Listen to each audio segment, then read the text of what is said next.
애 낳는 게 무슨 대단한 유세냐. 어딜 감히 시어머니가 눈을 서슬 퍼렇게 뜨고 있는데. 방구석에 드러누워 있어? 당장 기어 나와서 갈비 핏물 빼고 잡채 무치고 전 부쳐.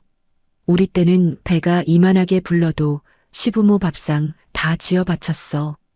임신 36주 의사가 절대 안정하라고 했는데요. 시어머니가 친척 40명 불러놓고 만삭인 저한테 칠순상을 차리라고 고함을 쳤습니다. 일주일 동안 부은 발로 부엌에 서서 갈비찜에 잡채에 전해 진짜 쓰러질 것 같은데도 남편이란 사람은 네가 좀 잘해라 이 한마디가 전부였거든요. 근데요, 저는 그날 새벽에 캐리어를 끌고 그 집을 나와버렸습니다. 칠순 당일 아침 친척 40명이 하나둘 도착하는데 부엌에서는 아무런 냄새도 안 나고요. 시어머니가 알치마 두르고 주방에 섰는데 밥솥도 못 돌리고 있었다고 합니다. 체면이 목숨보다 중요했던 그 시어머니가 친척들 앞에서 어떤 개망신을 당했는지 지금 들려드릴게요. 산부인과 복도를 걸어 나오는데 손에 쥔 진단서가 자꾸 눈에 들어왔습니다. 임신 36주, 혈압 수치가 위험 구간에 걸쳐 있다는 내용이었죠. 담당 선생님은 진료실 의자에서 몸을 앞으로 기울이며 단호하게 말했습니다. 윤서 씨, 지금부터는 절대 안정이에요. 무거운 거 들면 안 되고 오래 서 있는 것도 안 됩니다. 무리하면 조산으로 이어질 수 있어요. 저는 고개를 끄덕이며 진단서를 접어 가방에 넣었습니다. 병원 1층 수납 창구에서 진료비를 계산하는데 카드를 꺼내다가 손이 멈췄습니다. 결혼 전 3년 동안 회계사무소에서 번 돈은 결혼 준비에 다 들어갔고 임신하면서 일을 그만둔 뒤로는 병원비 하나도 남편 카드를 써야 하는 처지였죠. 수납 직원이 카드를 받아가는 동안 저는 괜히 고개를 숙였습니다. 집 현관문을 열자마자 익숙하지 않은 기운이 느껴졌습니다. 거실 한가운데 시어머니가 앉아 계셨고 테이블 위에는 빼곡하게 적힌 종이 2장이 펼쳐져 있었죠. 한 장은 이름과 전화번호가 줄줄이 적힌 명단이었고 다른 한 장은 음식 이름이 가득 적힌 메뉴 목록이었습니다. 어머니, 오늘 오신다는 말씀을 안 하셔서. 시어머니가 명단 위에 손가락을 톡톡 두드리며 제 말을 잘랐습니다. 윤서야, 내가 이번 달 28일에 칠순이다. 여기서 잔치를 할 거니까 네가 상을 차려라. 저는 신발도 제대로 벗지 못한 채 현관에 서서 시어머니를 바라봤습니다. 어머니, 오늘 병원에 다녀왔는데요. 혈압이 많이 올라서 선생님이 절대 안정을 하라고. 안정은 무슨 안정? 임신이 병이냐? 내가 다 정해놨으니까 너는 준비만 하면 된다. 저는 가방에서 진단서를 꺼내 테이블 위에 조심스럽게 올려놓았습니다. 어머니, 이거 보시면 아시겠지만 무리하면 아기가 위험할 수도 있대요. 밖에 괜찮은 식당 예약하면 어떨까요? 아니면 케이터링 같은 걸로. 시어머니가 진단서를 거들떠보지도 않고 손을 내저었습니다. 식당이 뭐야 식당이. 며느리가 직접 차린 상이어야 체면이 서지. 이미 다 연락했어. 친척들한테 28일 우리 집이라고 다 말해놨다. 저는 명단을 힐끗 내려다봤습니다. 이름이 40개가 넘었죠. 친척분이 아니었습니다. 돌아가신 시아버지가 운영하시던 식자재 유통회사, 지금은 시어머니 이름으로 돌아가는 그 회사의 거래처 사장 이름까지 적혀 있었습니다. 이 잔치는 가족 모임이 아니라 시어머니의 체면을 세우기 위한 자리라는 게 한눈에 보였죠. 저녁에 퇴근한 남편 기태에게 진단서를 내밀며 상황을 설명했습니다. 오늘 병원에서 절대 안정하라고 했어. 근데 어머니가 칠순 잔치를 집에서 하겠다고 내가 40명 넘는 상을 차리래. 기태가 넥타이를 풀며 소파에 털썩 앉았습니다. 어머니 칠순이 매년 있는 것도 아니잖아. 한 번만 참아. 참는 게 문제가 아니라 몸이 안 된다고. 진단서 좀 봐. 기태는 진단서 쪽으로 눈길도 주지 않고 리모컨을 집어들었습니다. 네가 좀 잘해. 어머니 기분 맞춰드리면 금방 끝나. 저는 테이블 위에 놓인 진단서를 다시 접어 가방에 넣었습니다. 아무도 이 종이 한 장을 읽어주지 않았죠. 다음 날 아침 초인종이 울렸습니다. 문을 여니 시누이 정란이 아이 둘을 양손에 매달고 서 있었습니다. 언니 잔치 메뉴 봤는데 갈비찜이 빠졌더라. 잡채도 넣어야지. 고모부가 갈비찜 없으면 서운해하실 거야. 정란이 아이들을 거실에 풀어놓고 주방으로 성큼 들어왔습니다. 찬장을 열고 그릇을 하나하나 꺼내 살피더니 혀를 찼죠. 그릇도 이것밖에 없어. 40명이 넘는데 이걸로 어떻게 해. 식탁보도 이게 뭐야. 낡아서 못 쓰겠다. 언니가 알아서 좀 사다 놔.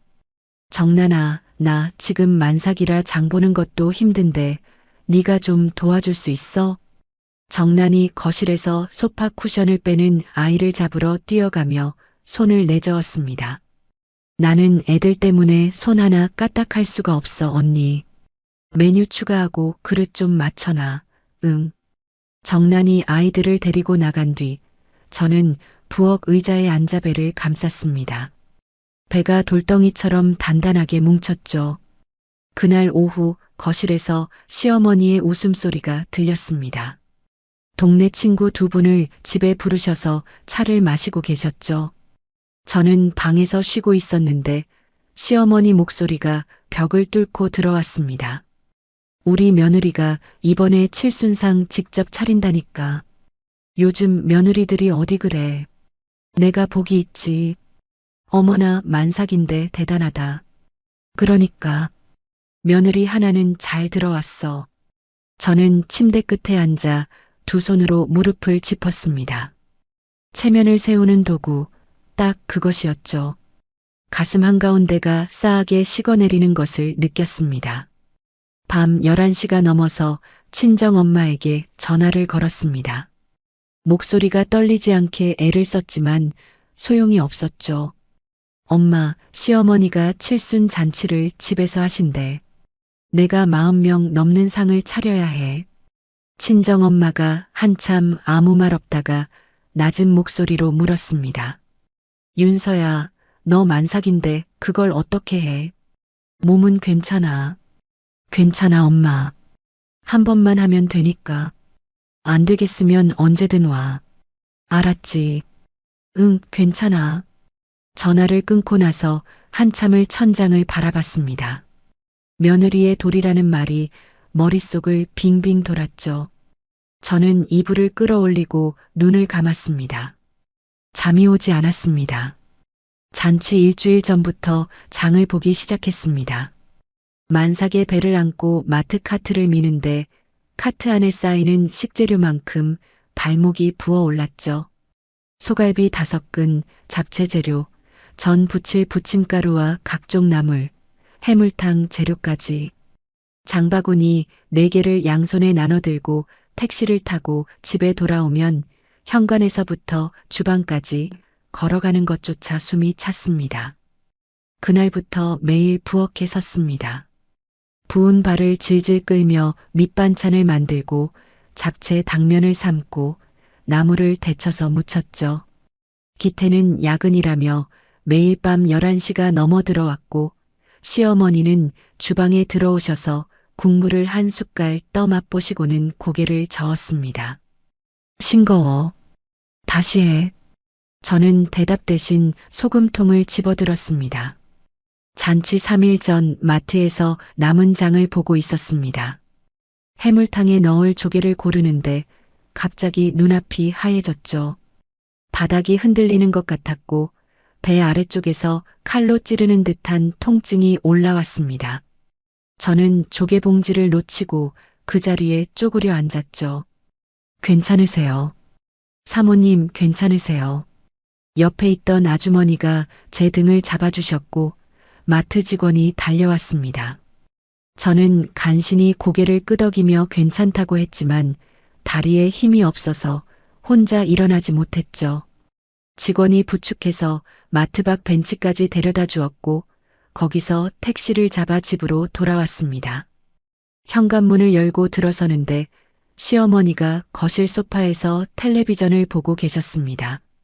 제 얼굴을 한번 쳐다보시더니 이렇게 물었죠. 그래서 장은 다 봤어. 저는 빈손을 내려다봤습니다. 마트 바닥에 놓고 온 조개봉지가 떠올랐지만 아무 말도 하지 않고 방으로 들어갔습니다. 잔치 이틀 전 부엌에서 전을 부치고 있었습니다. 기름이 튀는 프라이팬 앞에 서서 동그랑땡을 뒤집는데 시어머니가 주방으로 들어오셨죠. 윤서야, 고모부가 해물탕 좋아하는 거 알지? 해물탕도 넣어라. 저는 프라이팬 위에 올린 전을 뒤집으며 고개를 돌렸습니다. 어머니, 메뉴가 벌써 10가지가 넘어요. 저 혼자 이걸 다 하기가. 시집와서 칠순상 하나 못 차리면 뭘 할 수 있어. 그것도 못해. 시어머니가 주방을 나가시며 등 뒤로 내뱉은 말이 기름 튀는 소리 사이로 박혔습니다. 그날 저녁 정란에게서 전화가 왔습니다. 언니, 나 우리 시어머니도 모시고 갈게. 근데 우리 시어머니가 고기를 못 드시거든. 채식 메뉴 따로 좀 해놔. 정란아, 인원이 또 느는 거야. 지금도 감당이 안 되는데. 언니가 다 해놓으면 나 당일날 가서 세팅 도와줄게. 걱정 마.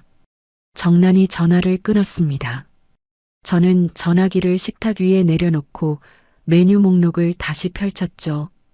갈비찜, 잡채, 동그랑땡, 모듬전, 나물 5가지, 불고기, 해물탕, 잔치국수, 배숙, 떡. 40명이 넘는 인원에 이 메뉴를 혼자 준비하는 것이 가능한 건지 저도 모르겠었습니다. 밤에 기태가 들어왔을 때 부엌 의자에 앉아 발목을 주무르고 있었습니다. 당일에 반차라도 내고 일찍 좀 와줘. 나 혼자 못해. 기태가 냉장고에서 물을 꺼내 벌컥벌컥 마시며 고개를 저었습니다. 오전에 중요한 미팅 있어. 점심쯤 올게. 점심이면 손님들 다 오고 난 뒤잖아. 어머니한테 잘 보여야 나중에 편해. 좀만 참아. 기태가 물컵을 싱크대에 놓고 안방으로 들어갔습니다. 저는 부은 발목 위에 손을 얹은 채 부엌 불빛 아래 한참을 앉아 있었죠. 잔치 전날 하루 종일 음식을 만들어 냉장고에 차곡차곡 정리했습니다. 남은 메뉴를 확인하니 새벽 4시에 일어나야 제 시간에 상을 차릴 수 있었죠. 저는 부은 발목을 질질 끌며 거실 소파에 잠깐 앉았습니다. 그때 시어머니가 방에서 나오셔서 냉장고를 열고 반찬통을 하나하나 꺼내 뚜껑을 열어보셨습니다. 잡채가 이것밖에 안 돼. 40명이 먹을 양이 이거야. 전도 3가지밖에 안 부쳤네. 저는 소파에서 일어나 시어머니 앞에 섰습니다. 온몸이 무거웠고 발목은 자기 발목이 아닌 것 같았죠. 그런데 입에서 지금까지 한 번도 꺼내지 못했던 말이 나왔습니다. 어머니, 저 만삭이에요. 몸이 정말 힘듭니다. 시어머니의 얼굴이 일그러졌습니다. 냉장고 문을 탁 닫으시더니 목소리를 한껏 높이셨죠. 애 낳는 게 유세냐? 나는 너 나이에 시아버지 환갑상 차리고 그 다음날 논에 나갔다. 얼른 차려. 시어머니의 고함이 좁은 아파트 복도를 타고 울려 퍼졌습니다. 저는 그 자리에 서서 시어머니를 바라봤습니다. 그 한마디가 귀를 때리는 순간 3년 동안 쌓아왔던 것들이 한꺼번에 무너져 내렸죠. 명절마다 혼자 차린 상, 출산 준비는 뒷전이고 시댁 잔심부름에 끌려다녔던 날들, 한 번도 제 편이 되어준 적 없는 남편. 저는 아무 말 하지 않았습니다. 돌아서서 방으로 들어가 문을 닫았죠. 자정이 넘었는데 잠이 오지 않았습니다. 천장의 형광등 자국을 바라보며 누워 있었죠. 이 집에서 저는 사람이 아니었습니다. 밥을 짓고 상을 차리고 체면을 세워주는 하나의 기능이었죠. 저는 조용히 일어나 옷장을 열었습니다. 구석에 넣어둔 여행용 캐리어를 꺼내 속옷과 외출복 몇 벌을 넣었죠. 새벽 2시 전화기를 들어 친정엄마에게 전화를 걸었습니다. 신호음이 3번 울리고 잠에서 깬 목소리가 들렸죠. 엄마, 나 지금 가도 돼. 친정엄마는 아무것도 묻지 않았습니다. 와, 문 열어놓을게. 저는 전화를 끊고 냉장고 앞에 섰습니다. 문을 열어보니 제가 일주일 동안 만든 음식들이 반찬통에 담겨 가지런히 정리되어 있었죠. 갈비찜 양념이 밴 고기, 버무려 놓은 잡채, 부쳐놓은 전들. 저는 냉장고 문을 닫았습니다. 현관에 캐리어를 세우고 신발을 신었습니다. 만삭의 배를 두 손으로 감싸고 현관문 손잡이를 잡았죠. 돌아보지 않았습니다. 문을 열고 새벽 어둠 속으로 나왔습니다. 등 뒤에서 현관문이 찰칵 소리를 내며 닫혔죠. 칠순 당일 아침 저는 친정집 안방에서 눈을 떴습니다. 새벽에 도착해서 친정엄마가 깔아준 이불 위에 누운 게 엊그제 같은데 햇살이 커튼 사이로 비집고 들어오고 있었죠. 전화기를 무음으로 바꿔놓은 채 이불 밑에 넣어두었습니다. 친정엄마가 방문을 살짝 열고 얼굴을 들이밀었습니다. 일어났어. 미역국 끓여놨다. 나와서 먹어. 엄마, 나 좀만 더 누워 있을게. 그래, 천천히 나와. 친정엄마가 문을 닫았습니다.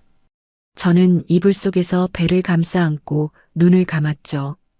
아이가 뱃속에서 꿈틀거렸습니다. 무음으로 해놓은 전화기 화면이 계속 밝아졌다 꺼졌다를 반복했지만 저는 화면을 뒤집어 놓았습니다. 친정엄마가 미역국 그릇을 쟁반에 올려 방으로 가져왔습니다. 김이 모락모락 나는 국물 냄새가 코끝에 닿았죠. 밥 여기서 먹어. 일어나 앉기만 해. 저는 몸을 일으켜 벽에 등을 기대고 앉았습니다. 친정엄마가 숟가락을 쥐어주었죠. 미역국을 한 숟갈 떠입에 넣었는데 국물이 목을 타고 따뜻하게 내려갔습니다. 시댁 부엌에서 일주일 내내 음식을 만들면서 정작 제대로 된 밥 한 끼 먹지 못했다는 걸 그제야 깨달았죠. 천천히 먹어. 더 끓여놨으니까. 친정엄마가 대야에 따뜻한 물을 받아와 제 부은 발을 담가주었습니다. 아무 말 없이 제 등을 쓸어주는 손이 느껴졌죠. 숟가락을 든 손이 떨렸지만 울지는 않았습니다. 시댁에서는 지금쯤 난리가 났을 겁니다. 시어머니가 텅 빈 거실과 현관에서 사라진 제 신발을 발견하셨겠죠. 제 방문을 열어보셨을 때 옷가지와 캐리어가 없어진 것을 아셨을 거예요.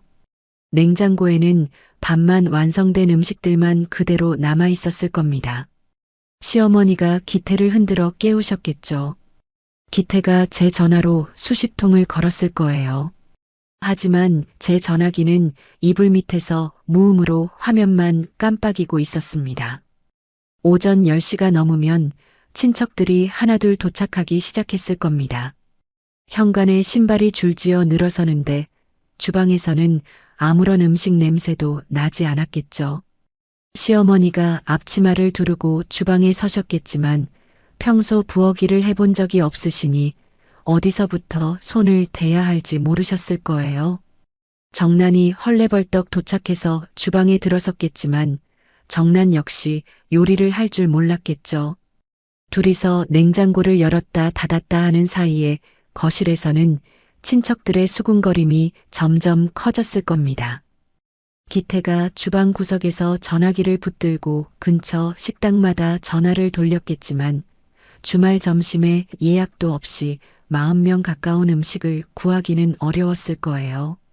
시간이 흐르고 배달 음식이 조금씩 도착했겠지만 40명에게는 턱없이 부족했겠죠. 잔치상이 아니라 야식 테이블 같은 풍경이었을 겁니다.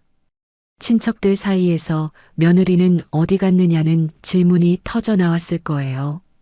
시어머니가 몸이 안 좋아서 누워있다고 둘러대셨겠지만 만삭인 며느리한테 이 큰 잔치를 맡겼다는 사실을 아는 사람들이 있었을 테니 분위기가 금세 싸늘해졌겠죠. 시어머니의 친동생이 시어머니를 주방으로 데려가 작은 소리로 추궁했을 거예요. 만삭인 며느리한테 이걸 다 시켰느냐고. 시어머니가 처음으로 얼굴이 붉어지며 말을 잇지 못하셨겠죠. 잔치는 그렇게 끝났을 겁니다. 배달 음식 몇 그릇과 냉장고에 있던 반찬을 대충 꺼내 놓은 것이 전부였겠죠. 친척들은 일찍 자리를 떴고 인사도 제대로 하지 않고 나간 사람이 대부분이었을 거예요. 시어머니는 거실 한가운데 혼자 앉아 차려지지 않은 빈상을 바라보고 계셨을 겁니다. 저는 그 모습을 보지 못했습니다. 볼 필요도 없었죠. 친정집 안방에서 친정엄마가 차려준 미역국을 다 먹고 그릇을 내려놓았습니다. 따뜻한 물에 담근 발이 부기가 조금 빠진 것 같았죠. 친정엄마가 수건으로 제 발을 닦아주며 이불을 끌어올려 주었습니다. 오늘은 푹 자. 응, 엄마. 눈을 감으니 숨이 편했습니다. 시댁에서 보낸 일주일 동안 한 번도 이렇게 깊이 숨을 쉬어본 적이 없었죠. 밤이 되어 전화기를 꺼냈습니다. 무음을 해제하니 알림이 쏟아졌죠. 기태 부재중 전화 47통, 시어머니 12통, 정난 8통. 저는 그 숫자들을 한참 들여다봤습니다. 47통을 꺼는 동안에도 기태는 제가 왜 떠났는지 모르고 있을 거라는 생각이 들었죠. 전화기를 뒤집어 놓았습니다. 배 위에 두 손을 올렸죠. 아이가 발로 제 손바닥을 밀었습니다. 다음 날 아침 친정집 현관벨이 울렸습니다. 친정엄마가 문을 열자 기태가 서 있었죠. 밤새 잠을 못 잔 얼굴이었습니다. 눈밑이 검게 내려앉았고 면도도 하지 않은 턱이 거칠었죠. 어머니, 윤서 좀 만나게 해주세요. 친정엄마가 문틈을 좁히며 기태를 바라봤습니다. 우리 딸 만삭인 거 알면서 그 고생을 시키고 이제 와서 뭘 만나겠다는 거야? 잘못했습니다. 한 번만 만나게 해주세요. 돌아가. 친정엄마가 문을 닫으려는데 저는 안방에서 그 소리를 듣고 있었습니다. 이불을 걷고 일어나 복도를 지나 현관까지 나갔죠. 친정엄마 뒤에 서서 기태를 마주봤습니다. 기태가 저를 보자마자 한 발 앞으로 다가왔습니다. 윤서야, 내가 잘못했어. 어머니한테 내가 말할게. 돌아와. 익숙한 말이었죠. 명절마다 시어머니와 부딪힐 때, 살림이 힘들다고 말할 때, 기태는 항상 같은 순서로 말했습니다. 잘못했다, 말해볼게, 돌아와. 그리고 돌아가면 아무것도 달라지지 않았죠. 이번엔 사과로 안 돼. 저는 그 말만 하고 돌아섰습니다. 친정엄마가 문을 닫았고 기태가 문 밖에서 한동안 서 있다가 발소리가 멀어졌죠. 오후에 시어머니에게서 전화가 왔습니다. 화면에 뜬 이름을 보고 잠시 멈칫했지만 전화를 받았죠. 사과가 올 줄 알았습니다. 네가 나를 이렇게 망신을 줬어. 칠순의 며느리가 도망을 쳐. 시집와서 그게 할 짓이야. 사과가 아니었습니다. 시어머니는 숨을 몰아쉬며 쏟아냈죠. 친척들 앞에서 내가 얼마나 창피했는지 알아. 내가 평생 이런 꼴을 당해본 적이 없다. 저는 전화기를 귀에서 조금 떼어놓고 한 가지를 떠올렸습니다. 조용히 화면을 내려다보며 녹음 버튼을 눌렀죠. 어머니. 어머니는 무슨 어머니야. 당장 와서 사과해. 어머니, 저는 만삭이었어요. 의사가 절대 안정하라고 했는데 어머니가 40명 잔치를 시키셨잖아요. 나는 너보다 더한 것도 하고 살았다. 요즘 것들은 유난이야, 유난. 시어머니가 전화를 끊었습니다. 저는 녹음 파일이 저장된 것을 확인하고 전화기를 내려놓았죠. 30분도 안 돼서 정란에게서 전화가 왔습니다. 언니, 왜 그런 거야? 엄마가 창피해서 어떡해. 당장 와서 사과해. 친정엄마가 옆에서 제 전화기를 가져갔습니다. 니니가 만삭인 사람한테 한 짓을 먼저 생각해라. 니네 엄마가 우리 딸한테 뭐라고 했는지 알기나 해. 친정엄마가 전화를 끊었습니다. 정란이 다시 걸었지만 친정엄마가 받지 않았죠. 시댁의 전화 공세가 이어지는 동안 저는 안방에 앉아 전화기를 꺼내 들었습니다. 3년 동안의 문자 메시지를 하나씩 위로 올려 읽었죠. 명절에 안 오면 어떻게 되는지 알지. 시어머니 말을 안 들으면 이 집에서 나가. 이번 제사 네가 다 해. 정란이는 바쁘다. 손가락으로 하나하나 화면을 캡처했습니다. 날짜별로 폴더를 만들어 정리했죠. 정란이 보낸 문자도 있었습니다. 언니 내일 엄마 병원 데려다 드려. 나는 애들 때문에 안 돼. 언니가 해야지 며느리가. 나는 시집간 딸이야. 다 정리하고 나니 폴더 안에 캡처 파일이 30개가 넘었습니다. 이틀 뒤 친정엄마의 지인 소개로 이혼 전문 변호사를 만났습니다. 사무실 테이블 위에 모아둔 것들을 하나씩 꺼내 놓았죠. 시어머니의 폭언이 담긴 녹음 파일, 3년치 문자 캡처, 마트에서 쓰러졌던 날 병원에 들른 기록, 의사의 절대 안정 소견서, 변호사 강태은이 서류를 한 장씩 넘기며 고개를 끄덕였습니다. 충분합니다. 이 정도면 싸울 수 있어요. 저는 서류를 내려다보다가 한 가지를 더 꺼냈습니다. 변호사님, 결혼 초에 시어머니가 사업체 서류 때문에 필요하다면서 제 신분증 사본하고 공인인증서를 빌려간 적이 있거든요. 돌려받긴 했는데 그 뒤로 제 이름으로 뭔가 된 게 있는지 한 번도 확인을 못했어요. 강태은 변호사가 펜을 멈추고 저를 봤습니다. 혹시 금융 쪽으로 조회해 본 적 있으세요? 한 번도 없어요. 바로 확인해 보겠습니다. 며칠 뒤 변호사에게서 연락이 왔습니다. 사무실로 다시 찾아갔더니 강태은 변호사가 서류 한 묶음을 테이블 위에 올려놓았죠. 윤서 씨 이름으로 4천만 원짜리 대출이 있습니다. 비대면으로 실행됐고 대출금이 바로 시댁사업체 계좌로 넘어갔어요. 저는 서류를 집어들었습니다. 제 이름, 제 주민등록번호, 제가 한 번도 본 적 없는 대출 계약서. 손끝이 차가워졌죠. 제가 이걸 전혀 몰랐는데요. 연체 기록 같은 것도 없었고 시어머니가 매달 이자를 본인 계좌에서 갚아왔더라고요. 그래서 윤서 씨한테 고지가 안 간 겁니다. 의도적으로 숨긴 거예요. 강태은 변호사가 다른 서류를 꺼냈습니다. 추가로 확인했는데 시댁사업체 장부에 문제가 좀 있습니다. 매출 신고 금액이랑 실제 거래 내역이 안 맞아요. 이건 이혼 소송에서 재산 나누기랑 위자료 받을 때 아주 중요한 자료가 됩니다. 대출권은 따로 경찰에 고소도 가능하고요. 저는 서류를 내려놓고 두 손을 무릎 위에 모았습니다. 4천만 원이라는 숫자가 머릿속에서 맴돌았죠. 3년 동안 병원비 카드 하나 눈치 보며 썼는데 제 이름으로는 4천만 원이 빠져나가고 있었습니다. 친정집으로 돌아왔습니다. 친정엄마가 저녁 밥상을 차려주며 의자를 빼주었죠. 힘들면 쉬어가도 돼. 천천히 해.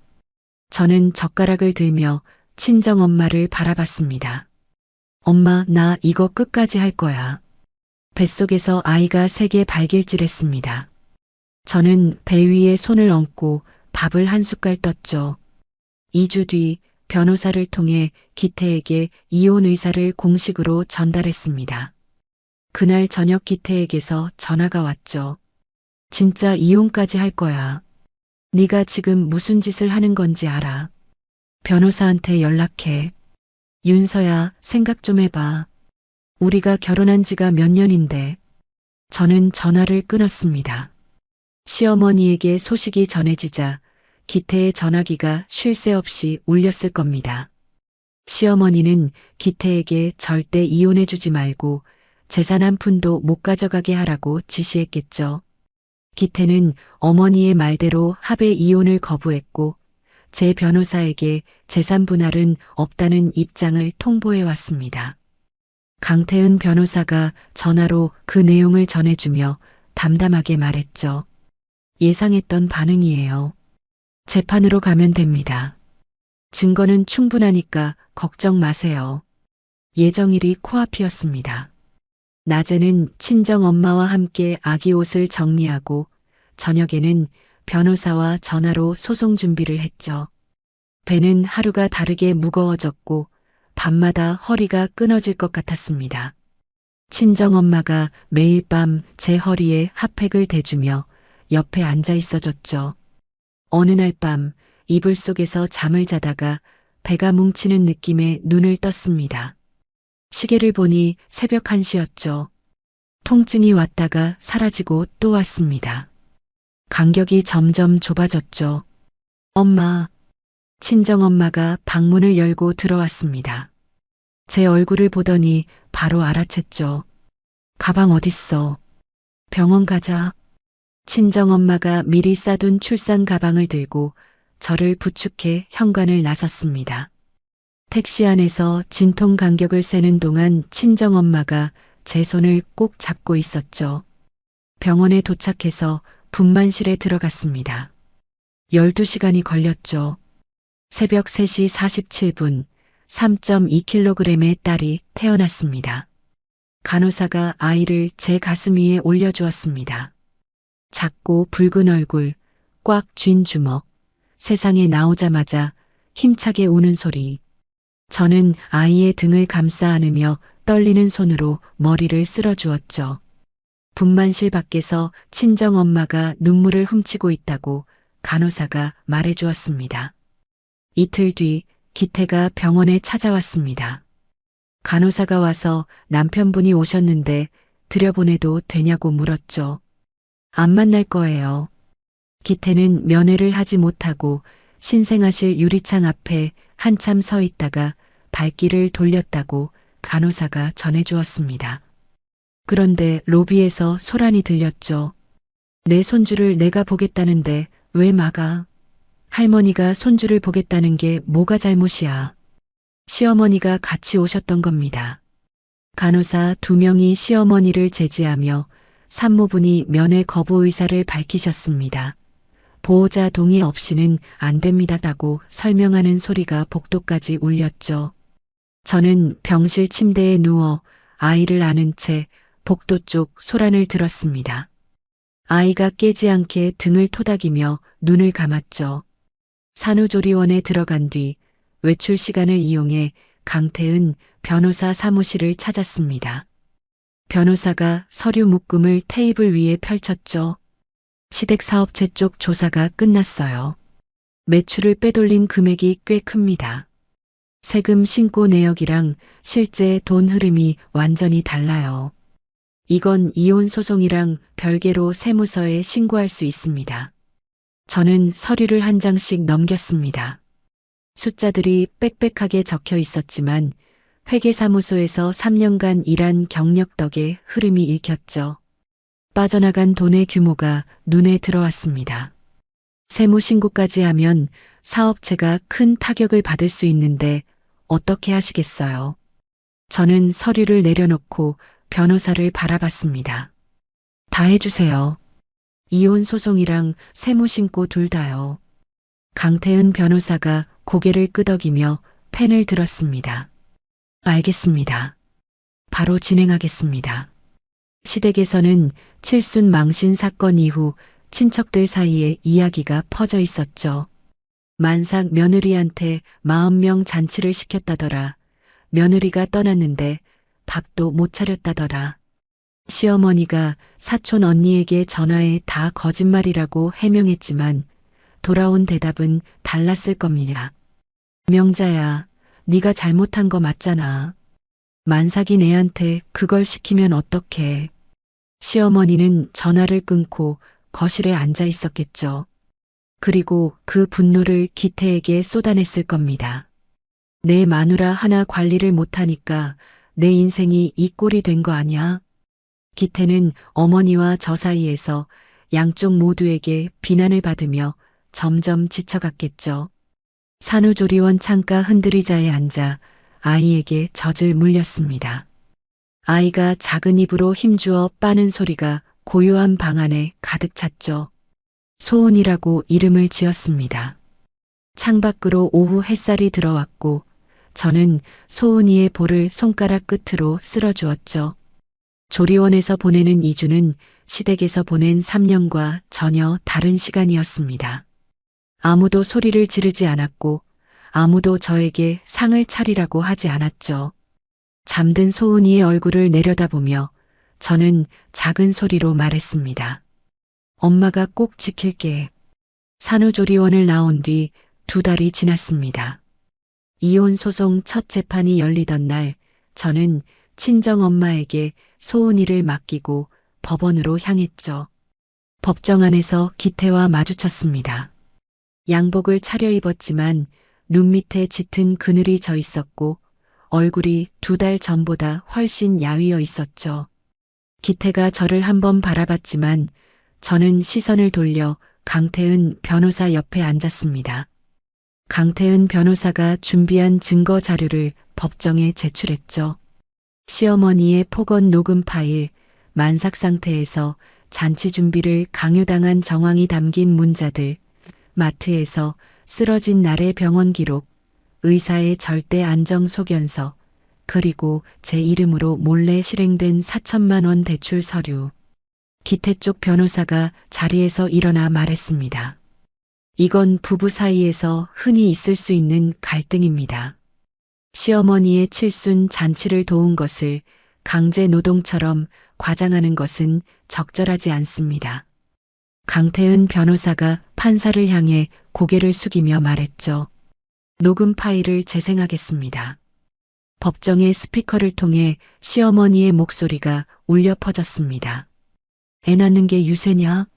나는 너 나이에 시아버지 환갑상 차리고 그 다음날 논에 나갔다. 얼른 차려. 판사의 표정이 굳어졌죠. 기태가 고개를 숙이고 무릎 위에 놓은 2 손을 꽉 쥐었습니다. 강태은 변호사가 대출 서류를 들어올리며 말했습니다. 원고의 동의 없이 원고 명의로 4천만 원의 대출이 실행되었고 그 돈은 곧바로 시댁 사업체 계좌로 넘어갔습니다. 시어머니가 매달 이자를 본인 계좌에서 갚아왔기 때문에 원고는 이 대출의 존재를 전혀 몰랐습니다. 기태 쪽 변호사가 일어섰죠. 이 대출은 가족 간의 합의 아래 이루어진 것입니다. 강태은 변호사가 서류 2장을 나란히 펼쳤습니다. 원고의 당시 통장 거래 내역입니다. 대출금이 원고 계좌에 들어온 당일 바로 시댁 사업체로 빠져나갔고 원고의 계좌에는 그 외 어떤 흔적도 없습니다. 합의가 있었다면 왜 시어머니가 3년간 이자를 본인 계좌에서 몰래 갚아왔겠습니까? 기태 쪽 변호사가 입을 열었다가 다시 닫았습니다. 판사가 서류를 받아들며 안경 너머로 기태 쪽을 바라봤죠. 재판이 끝나고 법원 복도로 나왔습니다. 강태은 변호사와 나란히 걸어가는데 뒤에서 기태가 따라왔죠. 윤서야. 멈추지 않고 걸었습니다. 기태가 제 앞을 막아섰죠. 세무신고만 취하해줘. 제발. 어머니 사업체가 날아간다. 저는 기태를 올려다봤습니다. 그 사업체 때문에 내 이름에 4천만 원 빚이 올라간 건 생각 안 해. 기태의 입이 열렸다가 닫혔습니다. 아무 말도 나오지 않는 얼굴이었죠. 저는 기태를 돌아서 강태은 변호사와 함께 법원을 나왔습니다. 세무서 조사관들이 시댁 사업체에 들어갔다는 소식을 변호사에게서 전해 들었습니다. 수년간 매출을 빼돌리고 허위로 경비 처리를 해온 내역이 하나씩 드러나면서 추징금이 수억 원에 달할 거라는 이야기가 나온다고 했죠. 시어머니가 격노했을 겁니다. 그년이 신고한 거야. 그년이. 정란에게 전화해서 변호사를 알아보라고 지시했겠지만 정란의 대답은 달랐겠죠. 엄마, 사업체 세금 문제는 나랑 상관없어. 나는 못해. 시어머니는 딸의 목소리를 듣고 전화기를 쥔 손이 떨렸을 겁니다. 두 번째 재판에서 판사가 입을 열었습니다. 시어머니의 폭언, 만삭인 며느리에 대한 과도한 노동 강요, 그리고 동의 없는 대출 실행까지 이 사건은 단순한 부부 갈등으로 볼 수 없습니다.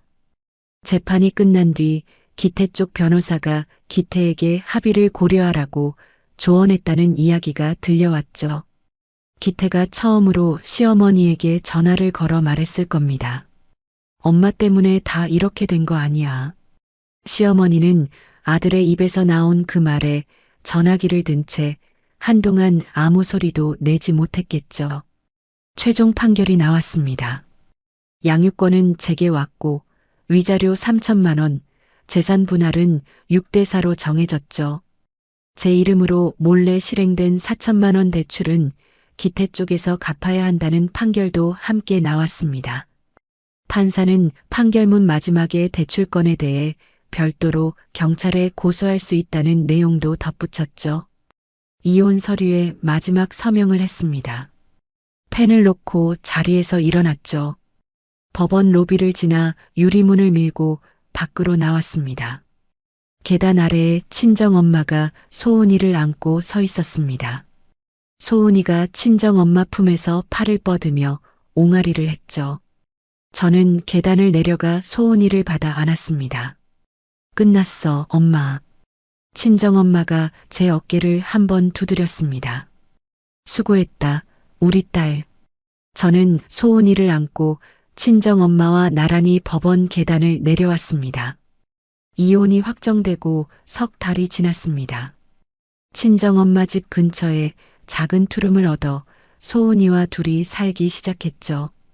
위자료와 재산 분할금으로 보증금을 넣고 나니 당장의 생활은 버틸 수 있었습니다. 결혼 전 회계사무소에서 3년간 일한 경력이 있었기에 재택으로 할 수 있는 격리 일을 찾았죠. 중소기업 두 곳의 장부 정리와 전표 처리를 맡았습니다. 소은이가 잠든 밤이면 컴퓨터 앞에 앉아 숫자들을 정리했죠. 키보드 치는 소리가 조용한 방 안을 채우는 것이 제 새로운 일상이었습니다. 아침에 소은이를 안고 친정엄마 집에 데려다주고 일을 마치면 저녁에 데리러 갔죠. 친정엄마가 매일 저녁 밥상을 차려놓고 기다리고 있었습니다. 오늘 소은이가 혼자 뒤집기 했다. 진짜 엄마 못 봤는데 내일은 볼 수 있을 거야. 자꾸 하더라. 셋이 밥을 먹는 저녁 시간이 하루 중 가장 편한 시간이었죠. 시댁 소식은 듣고 싶지 않아도 들려왔습니다. 친정엄마의 지인을 통해 또 동네 아는 사람을 통해 조금씩 전해졌죠. 세무조사 결과 추징금이 3억 원으로 확정되었다고 했습니다.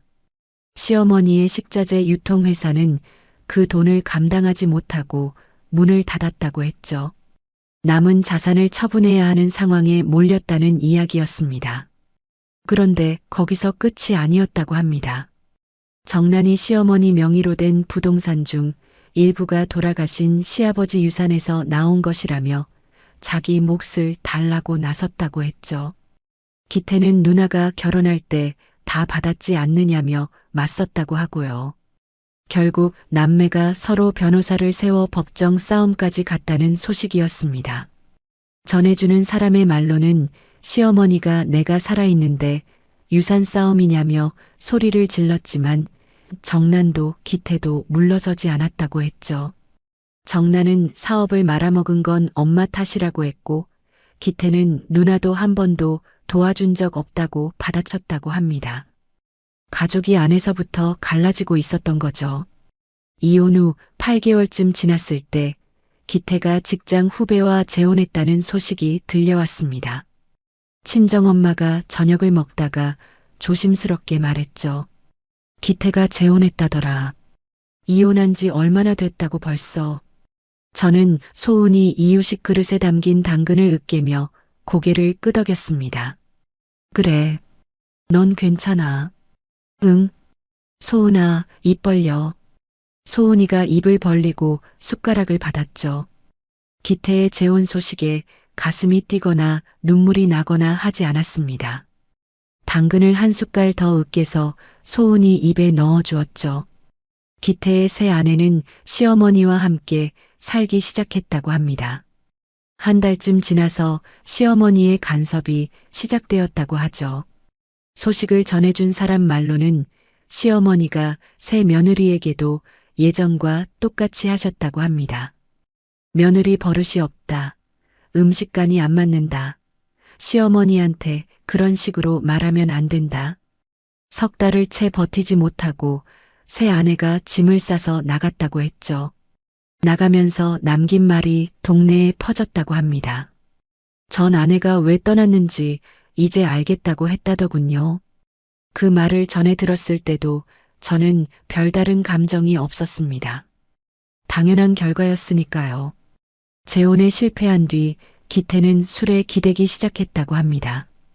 회사에서도 일을 제대로 못했다고 하고 시어머니에게 엄마 때문에 내 인생이 다 망했다고 전화로 소리를 질렀다는 이야기도 들렸죠. 며칠씩 집에 들어오지 않는 날이 반복되면서 시어머니와도 사실상 연락이 끊겼다고 했습니다. 정나는 기태와의 재산 다툼에서 일부 이겨 시어머니 이름으로 된 부동산 지분을 가져갔다고 합니다. 돈을 손에 쥔 뒤에는 시어머니에게 전화 한 통 하지 않았다고 하죠. 시어머니는 아들에게도 딸에게도 버림받은 채 혼자 남은 아파트에서 건강이 빠르게 나빠졌다고 합니다. 이 소식들이 하나씩 전해질 때마다 저는 고개를 끄덕이고 하던 일을 계속했습니다. 소은이의 첫 이유식을 만들었고 소은이가 처음으로 걸음마를 뗀 날 영상을 찍어 친정엄마에게 보냈죠. 엄마 소은이 봐. 혼자 걸었어. 어머 세상에. 우리 소은이 잘한다. 주말이면 친정엄마와 소은이를 데리고 동네 공원을 산책했습니다. 소은이가 잔디밭 위에서 뒤뚱거리며 걷고 친정엄마가 뒤에서 팔을 벌리고 따라가고 저는 그 모습을 벤치에 앉아 바라봤죠. 어느 날 저녁 기태에게서 오랜만에 전화가 왔습니다. 화면에 뜬 이름을 보고 잠시 멈췄죠. 전화를 받았습니다. 윤서야, 어머니가 집에서 쓰러져서 병원에 실려갔어. 요양원에 모시려고 하는데 누나는 연락이 안 돼. 보증인이 필요한데 나 말고 연락할 사람이 없어서. 기태의 목소리는 지쳐 있었습니다. 예전에 저에게 돌아오라고 말하던 그 목소리가 아니었죠. 나는 더 이상 가족이 아니야. 전화를 끊고 주방으로 갔습니다. 소은이가 식탁 의자에 앉아 숟가락을 두드리고 있었죠. 소은아, 밥 먹자. 소은이가 숟가락을 높이 들며 웃었습니다. 저는 소은이 앞에 저녁 그릇을 놓아주고 맞은편에 앉았죠.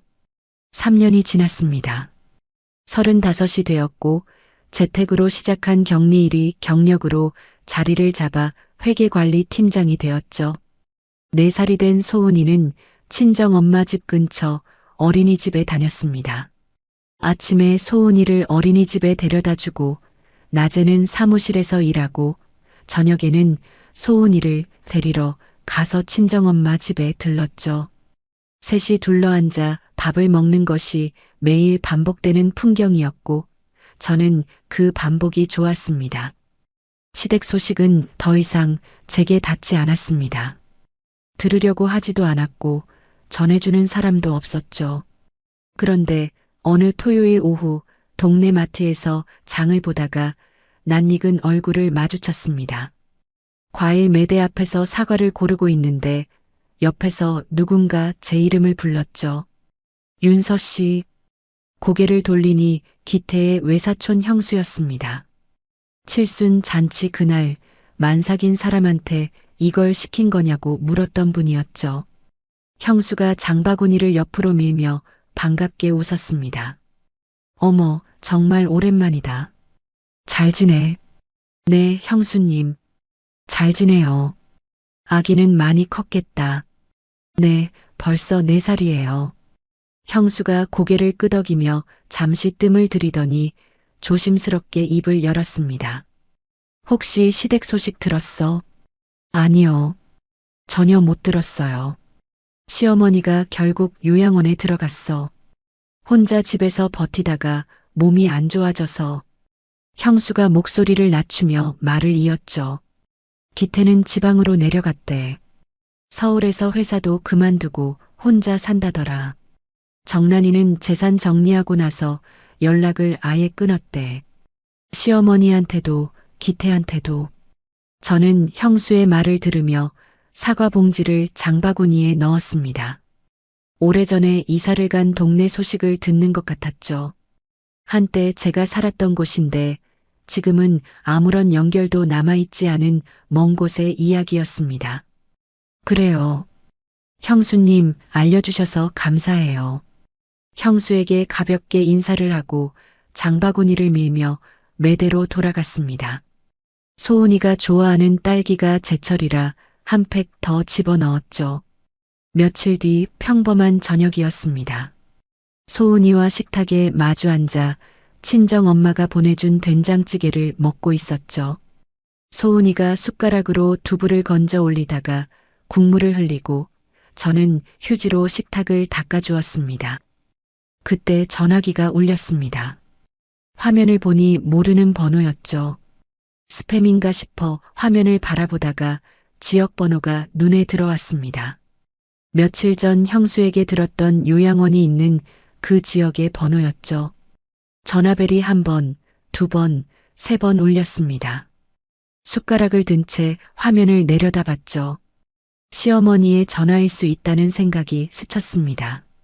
3년 전 법원 계단을 내려오던 날이 떠올랐죠. 그보다 더 전 새벽 2시에 만삭의 배를 안고 현관문을 닫던 순간이 지나갔습니다.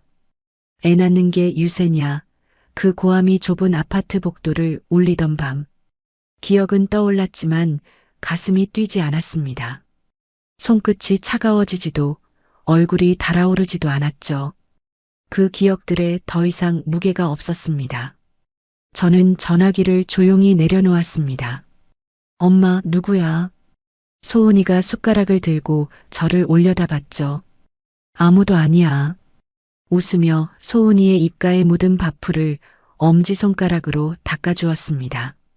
전화는 그 뒤로 2번 더 울리다가 끊어졌죠. 다시 걸려올 수 있다는 것을 알았지만 번호를 저장하지도 차단하지도 않았습니다. 그 번호가 제 하루에서 아무런 자리도 차지하지 않았기 때문에 어떤 조치도 필요 없었죠. 저녁을 먹고 소은이를 욕실로 데려갔습니다. 따뜻한 물을 받아 소은이를 앉히고 머리를 감겨주었죠. 소은이가 거품을 2손에 올려 후 하고 불었습니다. 엄마 봐, 눈 온다. 그러네. 소은이가 눈을 만들었네. 이를 닦이고 잠옷을 입힌 뒤 이불 속에 나란히 누웠습니다. 소은이가 좋아하는 동화책을 펼쳐 읽어주었죠. 토끼가 숲속에서 할머니를 만나는 이야기였습니다. 소은이가 책 속 할머니 그림을 손가락으로 가리키며 물었죠. 엄마, 나도 할머니 있어. 저는 책장을 넘기던 손을 멈추고 소은이를 내려다봤습니다. 잠깐 멈칫했지만 금방 대답했죠. 응, 점순 할머니 있잖아. 내일도 할머니 만나러 가자. 응. 소은이가 이불 속으로 파고들었습니다. 이불을 턱까지 끌어올려주고 등을 토닥여 주었죠. 소은이의 눈꺼풀이 천천히 내려갔고 숨소리가 고르게 바뀌었습니다. 소은이가 잠든 뒤 베란다로 나갔습니다. 밤 공기가 서늘했죠. 주머니에서 전화기를 꺼내 화면을 켰습니다. 모르는 번호에 부재중 전화 3통이 찍혀 있었죠. 화면을 몇 초간 바라봤습니다. 잠금 버튼을 누르고 전화기를 주머니에 넣었죠. 주방으로 가서 냉장고를 열었습니다. 내일 소은이 어린이집 간식에 넣어줄 과일을 꺼냈죠. 도마 위에 사과를 올리고 껍질을 깎기 시작했습니다. 칼날이 사과 껍질을 얇게 돌려벗기는 소리만 조용한 부엌에 울렸습니다. 미워하는 것도 용서하는 것도 아니었죠. 그 사람이 제 전화기에서 이름 없는 번호가 되고 제 하루에서 아무런 무게도 차지하지 않게 되는 것. 그것이 가장 큰 복수였습니다. 사과를 예쁘게 잘라 그릇에 담고 랩을 씌워 냉장고에 넣었습니다. 부엌 불을 껐죠. 내일도 오늘과 같은 하루가 올 거라는 걸 알고 있었습니다. 소은이를 어린이집에 데려다 주고 일을 하고 저녁에 셋이 밥을 먹겠죠. 평범한 하루. 저는 그 평범함 속으로 걸어 들어가며 방불을 껐습니다. 여러분, 오늘 이야기 잘 들으셨나요? 만삭의 몸으로 40명분 잔치상을 차리던 며느리는 이제 4살 딸의 입가에 묻은 파풀을 닦아주는 엄마가 되었습니다. 체면이 전부였던 시어머니는 아들에게도 딸에게도 버림받고 요양원에서 전화기를 들었지만 그 번호는 더 이상 받아지지 않았죠. 윤서 씨에게 가장 큰 복수는 미워하는 것도 용서하는 것도 아니었습니다. 그 사람이 전화기에서 이름 없는 모르는 번호가 되고 하루에서 아무런 무게도 차지하지 않게 되는 것이었죠. 혹시 여러분 주변에도 며느리니까, 아내니까 하면서 한 사람의 희생을 당연하게 여기는 사람이 있지는 않으신가요? 윤서 씨의 사연이 마음에 남으셨다면 댓글로 여러분의 생각을 나눠주시면 감사하겠습니다. 그럼 다음에도 가슴 뻥 뚫리는 사연으로 찾아뵙겠습니다. 감사합니다.